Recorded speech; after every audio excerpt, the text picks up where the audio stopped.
10 साल की उम्र में ही परिवार की जिम्मेदारियों के चलते न्यूज़पेपर बेचकर घर में फाइनेंशियली सपोर्ट करने वाला बच्चा आखिर कैसे देश का प्रेसिडेंट बना। हम बात कर रहे हैं हमारे मिसाइल मैन अब्दुल कलाम की। तो आखिर इन्हें मिसाइल मैन क्यों कहा जाता है और इंडिया के न्यूक्लियर टेस्ट में अब्दुल कलाम जी का क्या योगदान था? और क्या आपको पता है कि अब्दुल कलाम जी को पीपल प्रेसिडेंट क्यों कहा जाता है? तो दोस्तों, यदि आप जानना चाहते हैं कि कैसे एक सिंपल सा लड़का जो कि अखबार बेच के अपना घर चलाता था, वो भारत का प्रेसिडेंट कैसे बना, तो इस वीडियो को एकदम लास्ट तक जरूर देखना। ये वीडियो आपको जरूर इंस्पायर जरूर करेगी। और यदि चैनल पे नए हो तो इस चैनल को जरूर सब्सक्राइब कर देना। तो दोस्तों, ऐसे आपके साथ कई बार हुआ कि आपसे किसी ने एपीजे अब्दुल कलाम का पूरा नाम पूछा होगा, लेकिन उस समय आपको पता ही नहीं होगा कि एपीजे अब्दुल कलाम का पूरा नाम है क्या और उनके नाम में किस किस का नाम जुड़ा हुआ है। अवुल पाकीर जैनुलाब्दीन अब्दुल कलाम का जन्म 15 अक्टूबर 1931 को रामेश्वरम के पंबन आइलैंड पर एक तमिल मुस्लिम फैमिली में जन्म हुआ था। एपीजे अब्दुल कलाम के नाम से उनकी फैमिली की 4 जनरेशन का हमें पता चलता है। अवुल उनके ग्रेट ग्रैंडफादर का नाम था, पाकीर उनके ग्रैंडफादर का, ऐसे ही जैनुलाब्दीन मारायाकर उनके फादर का नाम था। तो ऐसे मिलाकर बना एपीजे अब्दुल कलाम। उनके फादर लोकल मस्जिद के एक इमाम थे। उनके पास एक बोट थी जिसकी वजह से वो लोगों को रामेश्वरम से धनुषकोटी तक लाया और ले जाया करते थे। उनकी माँ का नाम आयशम्मा था और वो एक हाउसवाइफ थी। अब्दुल कलाम जी का जन्म मिडिल क्लास फैमिली में ही हुआ था। कुछ बेसिक चीज़ों के अलावा ज़्यादा कोई फैसिलिटी उनके फैमिली में अवेलेबल ही नहीं थी। फैमिली में 4 भाई और एक बहन के बीच उनका बचपन काफ़ी साधारण सा रहा था। कलाम के कज़न शमसुद्दीन एक न्यूज़पेपर एजेंसी चलाते थे। पूरे रामेश्वरम में केवल वही एक न्यूज़पेपर एजेंसी थी। जब वर्ल्ड वॉर 2 शुरू हुआ तो न्यूज़पेपर लाने वाली ट्रेन का रामेश्वरम से स्टॉप हटा दिया गया। इस प्रॉब्लम को सॉल्व करने का ये तरीका निकाला गया कि चलते ट्रेन से न्यूज़पेपर के बंडल बाहर फेंक दिए जाए और उन्हें कैच करके पूरे रामेश्वरम में डिस्ट्रीब्यूट करना होगा। और गेस कीजिए कि ये रिस्पॉन्सिबिलिटी किन्हें मिली? जी हाँ, अब्दुल कलाम जी को। 8 साल की उम्र में कलाम पूरे रामेश्वरम में न्यूज़पेपर डिस्ट्रीब्यूट किया करते थे और अपनी फैमिली को फाइनेंशियली सपोर्ट किया करते थे। आपको पता है कि इंडिया के मिसाइल मैन के नाम से जानने वाले अब्दुल कलाम अंदर से बहुत ही सॉफ्ट, हम्बल और काफ़ी इमोशनल थे। अब चलिए जानते हैं कि उनकी स्कूल लाइफ कैसी थी। अपने स्कूल में तो अब्दुल कलाम जी एक एवरेज स्टूडेंट ही थे। उन्होंने अपनी प्राइमरी एजुकेशन रामेश्वरम में ही की, लेकिन आगे की एजुकेशन के लिए उन्होंने स्टीफन जोसेफ कॉलेज तिरुचिरापल्ली में एडमिशन लिया। 1954 में फिजिक्स से उनकी ग्रेजुएशन कंप्लीट हुई और 1955 में उन्होंने एरोस्पेस इंजीनियरिंग करने के लिए Madras institute of technology MIT में एडमिशन लिया। कलाम ने अपनी book my journey transforming dreams into actions में बताया है कि बचपन से ही उड़ते पक्षियों को देखना बहुत अच्छा लगता था। इसकी वजह से बचपन से ही उनका सपना था एयरफोर्स पायलट बनने का। जिस साल उन्होंने फाइटर पायलट का एग्ज़ाम दिया, उस साल सिर्फ 8 वैकेंसियाँ ही थी। कलाम ने उस एग्ज़ाम में 9th रैंक हासिल की और फाइटर पायलट बनते बनते रह गए। लेकिन दोस्तों, डेस्टिनी ने तो कलाम के लिए कुछ और ही सोच रखा था।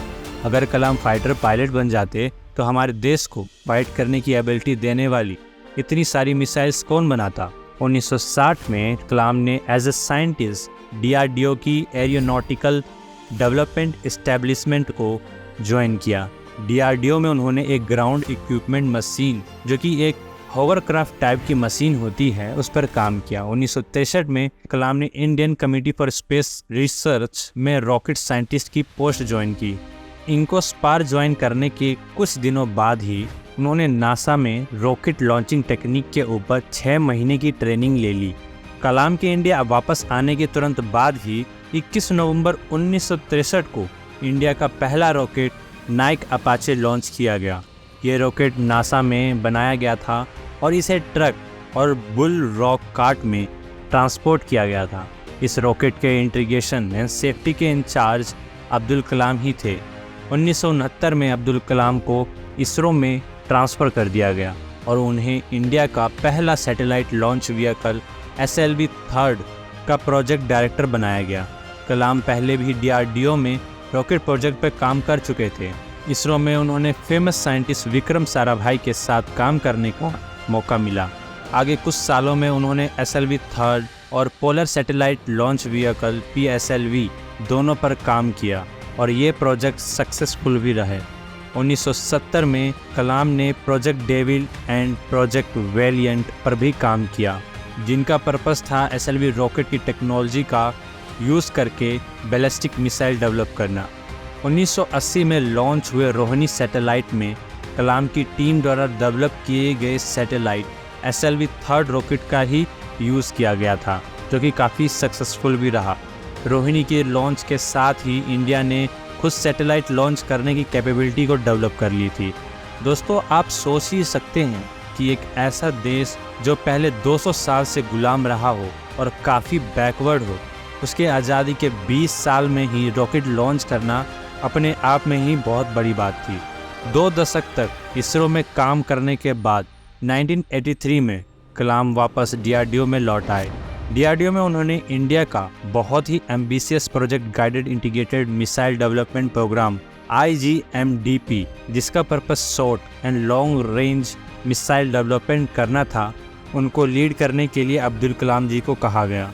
कलाम ने अपनी बुक विंग्स ऑफ फायर में लिखा है कि famous nuclear scientist professor Raja Ramanna ने, जो कि उस समय डिफेंस मिनिस्टर के साइंटिफिक एडवाइज़र थे, ने ही उनके IGMPD का प्रोजेक्ट डायरेक्टर बनाने के लिए इनवाइट किया। फाइनली 1 जून 1982 को कलाम ने DRDO की defence research and development laboratory DRDL को ज्वाइन कर लिया। दोस्तों, आपको बताते हैं कि IGMDP भी एक प्रोजेक्ट है जिसके अंतर्गत अग्नि, पृथ्वी, नग, त्रिशूल और आकाश जैसी मिसाइल बनाई गई है। कलाम और इंडिया के उस टाइम के डिफेंस मिनिस्टर R वेंकटरमन की लीडरशिप में IGMDP के बजट को 100 करोड़ से बढ़ाकर 388 करोड़ कर दिया गया। IGMDP ने हमारी कंट्री के डिफेंस कैपेबिलिटी को बढ़ाने में बहुत बड़ा कंट्रीब्यूशन किया है।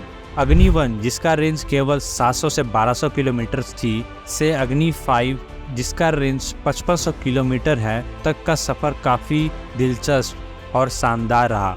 अग्नि और पृथ्वी मिसाइल के डेवलपमेंट में कलाम ने काफ़ी महत्वपूर्ण भूमिका निभाई है।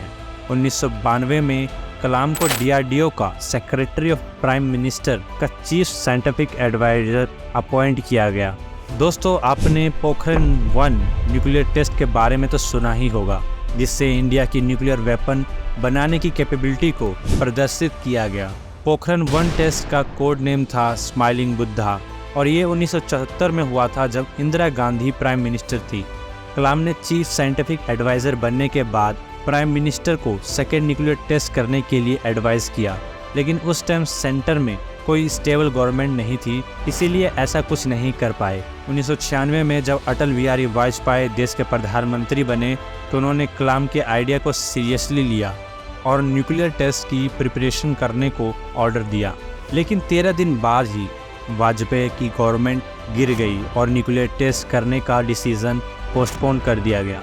लेकिन 1998 में फिर से सरकार में आने के बाद वाजपेयी ने न्यूक्लियर टेस्ट को ग्रीन फ्लैग दे दिया और इंडिया ने दूसरी बार पोखरण में ही न्यूक्लियर टेस्ट कंडक्ट किया।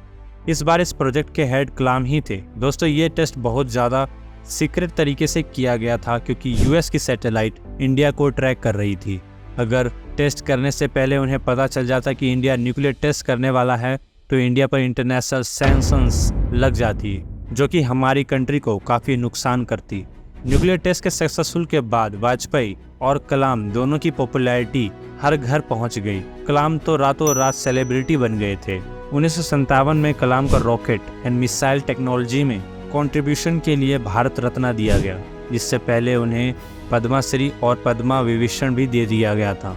अब आगे कलाम के नेचर की बात करें तो उन्होंने अपने प्रेसिडेंट होने के टाइम पर 2002 में इफ्तार पार्टी करने से भी मना कर दिया था। उन्होंने कहा था कि इफ्तार में जितने खर्च होगा वो हम अनाथ आश्रम में बच्चों को दे देंगे, और इस तरह गवर्नमेंट फंड से लाख रुपए 28 अनाथ आश्रम को दे दिए गए। लेकिन इतने पर भी कलाम सेटिस्फाई नहीं थे। उन्होंने अपने खुद के अकाउंट से 1 लाख रुपए और दिए, वो भी अपना नाम बताए बिना। ऐसे ही 15 अक्टूबर 2005 को अपने 74वें बर्थडे पर कलाम ने हैदराबाद के एक हेल्थ केयर हॉस्पिटल में तंजानिया के बच्चों से मुलाकात की, जिन्हें हार्ट सर्जरी के लिए वहां कलाम के कहने पर लाया गया था, जो कि सन 2000 में अपने तंजानिया के दौर के दौरान कलाम से मिले थे। उनका सारा खर्चा कलाम ने उठाया।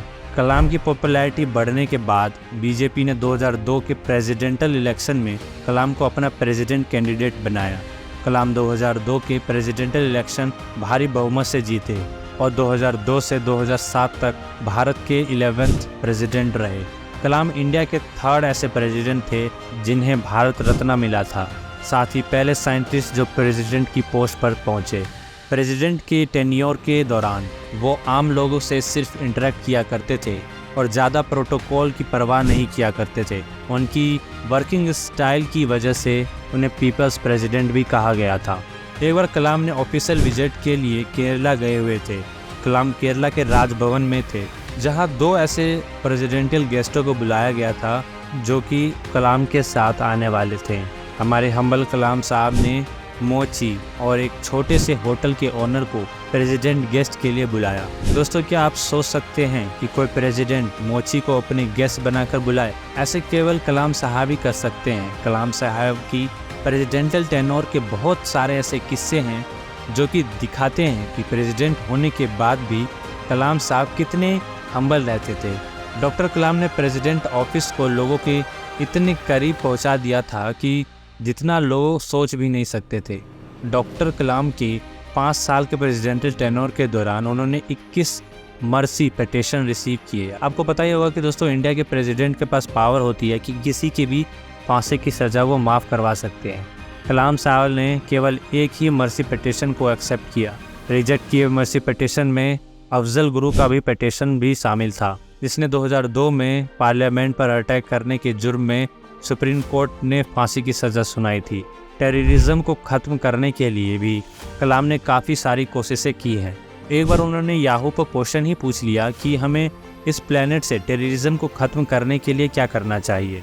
ये क्वेश्चन ओपन क्वेश्चन था और कोई भी इसका जवाब दे सकता था। इस क्वेश्चन पर उन्होंने काफ़ी सारे जवाब भी मिले। दोस्तों, आप किसी और प्रेसिडेंट को ऐसा करते हुए क्या सोच भी सकते हैं? कलाम साहब जैसे हम्बल आदमी की पब्लिक से इतनी कनेक्शन हो सकती है।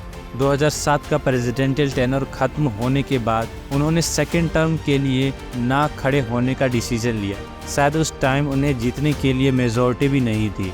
यूपीए ने अपना कैंडिडेट प्रतिभा पाटिल को डिक्लेयर किया, जिसकी वजह से कलाम साहब ने अपने नाम दिए ही नहीं। उन्हें IIMs में लेक्चरार देने के लिए इनवाइट किया जाता था। इनफैक्ट प्रेसिडेंट हाउस से ज़्यादा भीड़ तो उनके ऑफिस रेजिडेंट के बाहर हुआ करती थी। ऐसे ही 2013 में कलाम को IIM शिल्लोंग में एक लेक्चर देने के लिए इनवाइट किया गया था। लेक्चर स्टार्ट करने के 5 मिनट के अंदर ही उनकी सडन हार्ट अटैक आ गया। उन्हें तुरंत ही हॉस्पिटल ले जाया गया और वहां ICU में एडमिट कर दिया गया और बाद में पता चला कि कलाम साहब हमें छोड़कर जा चुके थे। इतने महान आदमी की इतनी महान लेगेसी को क्या आगे बढ़ाना पॉसिबल है? क्या कभी कोई दूसरा कलाम इस देश में पैदा हो सकता है? इस सवाल के साथ हम आज की इस वीडियो को समाप्त करते हैं। तो उम्मीद करते हैं कि आपको आज की वीडियो बहुत पसंद आई हो। डॉक्टर कलाम के बारे में अपने विचार हमें कमेंट सेक्शन में ज़रूर बताइए। साथ ही साथ हमारे चैनल को सब्सक्राइब ज़रूर करें और वीडियो को लाइक ज़रूर करें। और ये इंस्पिरेशनल वीडियो अपने फैमिली और अपने दोस्तों के साथ ज़रूर शेयर करना। Thanks for watching this video. मैं हूँ नितिन और मिलता हूँ अगले वीडियो में।